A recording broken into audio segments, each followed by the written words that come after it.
Hello বন্ধুরা, এই মুভিটি শুরুতে দেখা যায় এক লোক ব্যাগ চুরি করে পালাচ্ছে আর তার পিছু নিয়েছে এক যুবক। যুবকটি কিছু দূর যেতেই চোরকে ফেলে সামনের দিকে এগোতে থাকে। রহস্য এখানেই, আসলে যুবকটি এক ভূতকে তাড়া করছিল এবং সে এক বদ্ধ জায়গায় গিয়ে ভূতটিকে ধরে ফেলে এবং ঘুষি মারে। যুবকটির নাম পার্ক বংপাল এবং সে এই মুভিটির নায়ক। সে সাধারণ বিশ্ববিদ্যালয়ের ছাত্র হলেও তার একটি অদ্ভুত ক্ষমতা আছে। সে ভূত দেখতে পারে এবং তাদের সঙ্গে লড়াই করতে পারে।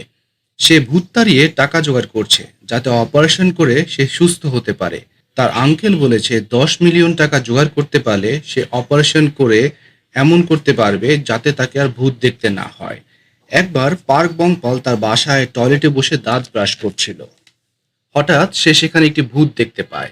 ভূত মেয়েটি তার কাছে এসে ভয় দেখানোর চেষ্টা করে এবং তার মুখের গন্ধে পার্ক বংপাল তাকে একটি চড় মারে।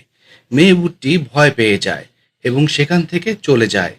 বংপাল এবার একটি রেস্টুরেন্টে যায় ভূত তাড়ানোর জন্য।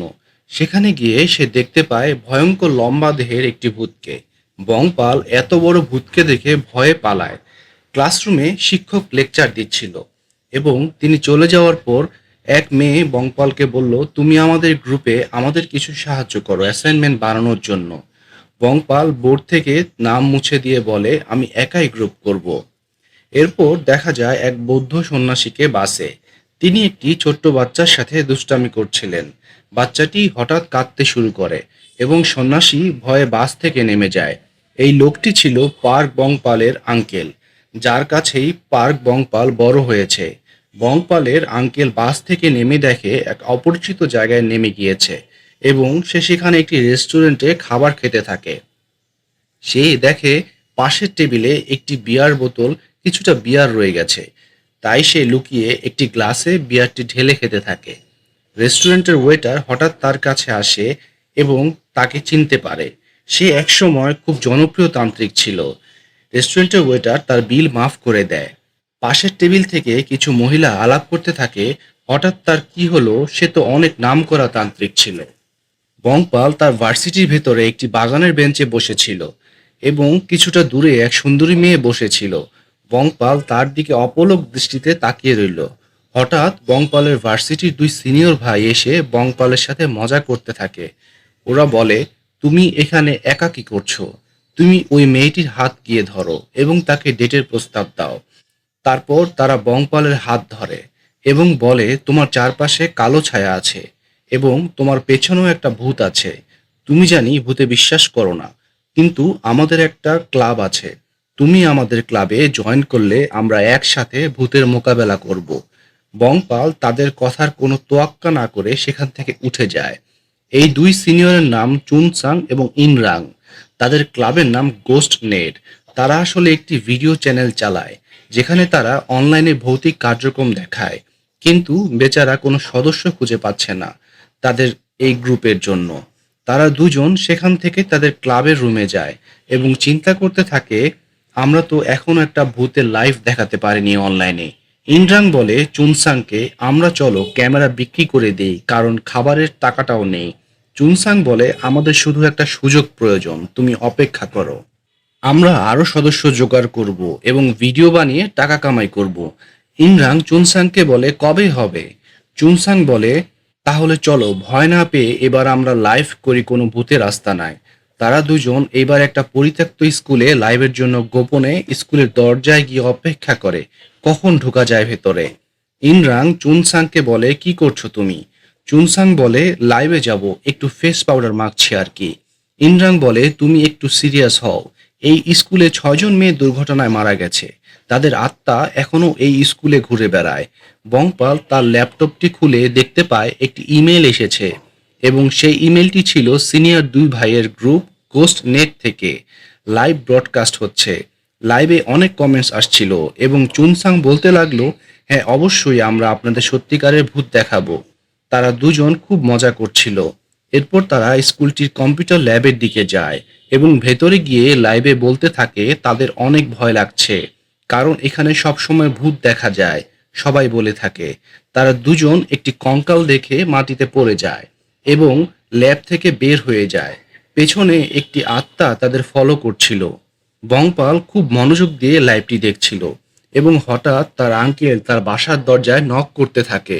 বংপাল ল্যাপটপ বন্ধ করে দরজা খুলতেই তার আঙ্কেল তাড়াহুড়ো করে ঘরে ঢুকেই সোজা টয়লেটের দিকে দৌড় দেয়। বাথরুম থেকে এসে তার আঙ্কেল বংপালকে বলে, দরজা খুলতে এত দেরি হলো কেন? যদি কিছু হয়ে যেত? বাইরের কলিং বেল কেন ঠিক করনি? বংপালের আঙ্কেল মিয়ংচুল বংপালকে বলল, আগামীকাল আমি বাইরে থাকবো রাতে, আর তুমি এইসব ভূত ইগনোর করো যদি ভালোভাবে বাঁচতে চাও। হঠাৎ বংপালের মোবাইলে একটি এসএমএস আসে, তুমি কি তান্ত্রিক? আমাদের স্কুলে মেয়ে ভূত তাড়াতে পারবে? কত টাকা নিবে? বংপাল উত্তর দিল, পারবো, $1000 লাগবে। আবার উত্তর আসলো, তুমি যদি এখন আসো $10,000 দিব। এবং লোকেশনটি ছিল সেই ভৌতিক স্কুল যেখান থেকে বংপালের 2 সিনিয়র ভাই লাইভ করছিল। বংপাল বাইরে যেতে নিল, তার আঙ্কেল বলল, কোথায় যাও এত রাতে? বংপাল বলল, লাইব্রেরিতে পড়তে যাই। বংপালের আঙ্কেল মিয়ংচুল বলল, সরকারি চাকরি ছাড়া উপায় নেই। বংপাল ভূত থেকে দূরে থাকবে আর আসার সময় সসেজ নিয়ে আসবে আমার জন্য। তারপর দেখা গেল সেই ভৌতিক স্কুলের কম্পিউটার ল্যাব থেকে একটি কম্পিউটার অটোমেটিক বংপালকে এসএমএস করছিল। এদিকে চুনসাং এবং ইনরাং লাইভ করছিল সেই স্কুলের টয়লেটের সামনে থেকে। তারপর চুনসাং অনেক সাহস করে টয়লেটের ভেতর ঢুকে এবং এক এক করে টয়লেট চেক করতে থাকে। হঠাৎ একটি টয়লেটের দরজা নড়ে ওঠে। চুনসাং সাহস নিয়ে দরজাটা খুলতে গেলেই একটি বিড়াল লাফ দিয়ে বের হয়। আর তারপরই চুনসাং এবং ইনরাং এক দৌড় দিয়ে টয়লেট থেকে বের হয়ে যায়। এমনকি পুরো স্কুল থেকেই তারা বের হয়ে যায় ভয়ে। আর তখনই বংপাল সেই স্কুলের সামনে হাজির হয় এবং এসএমএস করে ওই নাম্বারে। কিন্তু উত্তর না পেয়ে সে সরাসরি ভেতরে যায় এবং ল্যাবের বাইরে থেকে দেখতে পায় একটি মেয়ে দাঁড়িয়ে আছে। সে বুঝতে পারে এই সেই মেয়ে ভূত যাকে তাড়াতে হবে। এই কিশোরী ভূতটির নাম কিম হিউনজি। বংপালের সামনে সে আসে এবং বলে, আমি ভূত নই। বংপাল এবং তার মধ্যে চুল ছেঁড়া মারামারি হয় এবং বংপাল তাকে বলে, তুমি যে ভূত তুমি সেটা ভুলেই গেছো। মারামারির শেষে কিম হিউনজিকে দেখা যায় একটি খাতা হাতে এবং সেই খাতাটির উপর ভার্সিটির নামটি পড়ে বলতে থাকে, অনেক বড় বিশ্ববিদ্যালয়, আর খাতাটি বাইরে ছুঁড়ে মারে। বংপাল তখন চলে যাচ্ছিল স্কুল থেকে। খাতাটি গিয়ে বংপালের মাথায় লাগে এবং দূর থেকে কিশোরী ভূত কিম হিউনজি বলতে থাকে, আরেকবার এখানে আসলে জানে মেরে ফেলবো। বংপাল রাগে স্কুল থেকে বের হয়ে যায়। কিম হিউনজি রাস্তা দিয়ে যেতে হঠাৎ দেখে তার এক ভূত বান্ধবী একটা ছেলের পেছনে বসে আছে। সে সেখানে গিয়ে গল্প শুরু করে এবং তার বান্ধবীর সাথে বলতে থাকে তার অতীতের কোনো কিছুই মনে নেই। তার বান্ধবী বলে, তোমার অতীতের কথা মনে করতেই হবে এবং অতীতের কথা মনে করতে হলে তোমাকে স্কুল পরীক্ষা দিতে হবে। সকালবেলায় বংপাল তার আঙ্কেলের জন্য নাস্তা তৈরি করছিল এবং খাবার টেবিলে বসে আঙ্কেল বলে, সসেজ কোথায়? বংপাল বলতে থাকে, আপনি একজন তান্ত্রিক হয়ে সসেজ খেয়ে আপনার শক্তি নষ্ট করছেন। বংপাল তার আঙ্কেলকে বলে, কিশোরী ভূতরা কি অনেক শক্তিশালী হয়? আঙ্কেল মিয়ংচুল বলতে থাকে, হ্যাঁ, তারা অনেক শক্তিশালী হয় এবং হারানো প্রায় অসম্ভব। বংপাল জিজ্ঞেস করে, তাদের একটি দুর্বল পয়েন্ট বলেন যাতে আমি তাদের হারাতে পারি।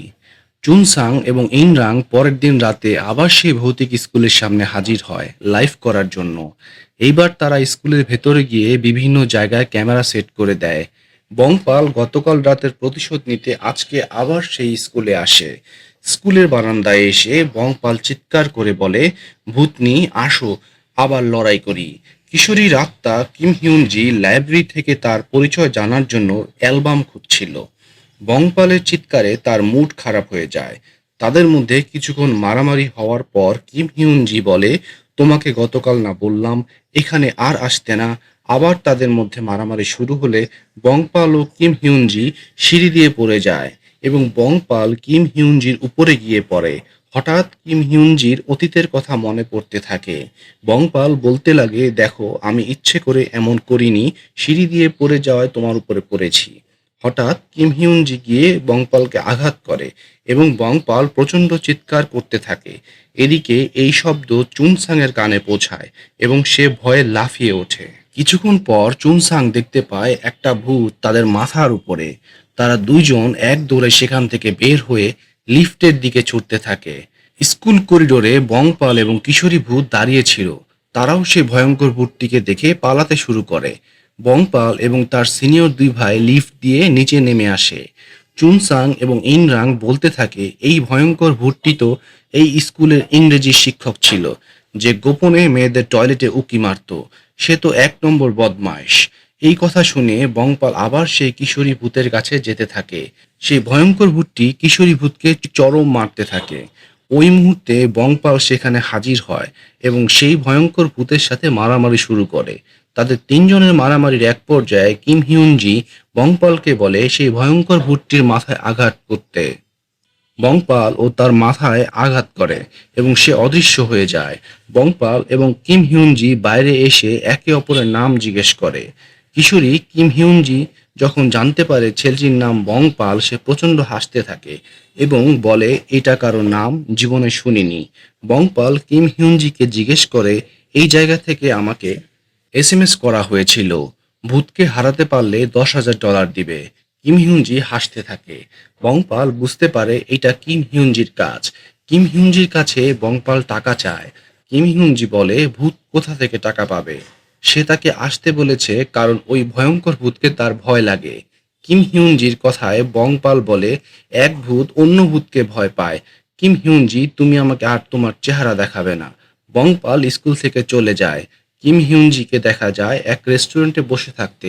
হঠাৎ তার বান্ধবী তার কাছে আসে এবং বলতে থাকে, তুমি আবার মারামারি করেছো কিম হিউনজি। কিম হিউনজি তার বান্ধবীকে বলে, ওই ছেলের সাথে সিঁড়ি থেকে পড়ে যাওয়ার পর তার অতীত মনে পড়ছিল। তার বান্ধবী বলে, কি মনে পড়েছে আমাকে বলো। কিম হিউনজি আবার ভুলে যায়। তখন তার বান্ধবী আবার পরামর্শ দেয় মংপালের সাথে গিয়ে আবার ধাক্কা খাওয়ার জন্য। মংপালকে দেখা যায় পুলিশ স্টেশনে। সেদিন রাতে প্রচণ্ড চিৎকারে স্কুলের সিকিউরিটি গার্ডের ঘুম ভেঙে যায় এবং সে পুলিশে খবর দেয়। মংপালকে পুলিশ জিজ্ঞাসাবাদ করতে থাকে, সে গার্লস স্কুলে কি করছিল।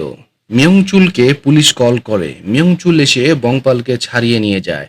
কিশোরী ভূত কিম হিউনজি বংপালকে খুঁজতে তার ক্যাম্পাসে এসে বেশ আনন্দ পাচ্ছিল। চারিদিকে ছেলেমেয়েরা বই পড়ছিল, ঘুরছিল। কিম হিউনজি এক ব্যক্তিকে দেখতে পায় যে একটি ছোট কুকুরকে ড্রেন থেকে তুলছিল। এই ব্যক্তিটি এই বিশ্ববিদ্যালয়ের শিক্ষক এবং বেশ রহস্যময় ব্যক্তি, প্রফেসর চুন হ্যান সাং। কিম হিউনজি তাকে দেখে বেশ হ্যান্ডসাম বলে এগিয়ে যায় ভার্সিটির অ্যাডমিন অফিসে।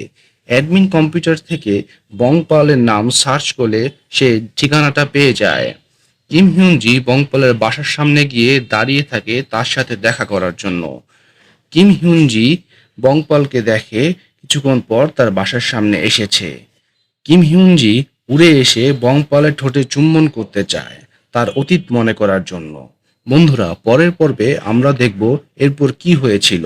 বন্ধুরা, ভিডিওটি ভালো লাগলে লাইক এবং সাবস্ক্রাইব করে পাশে থাকবে।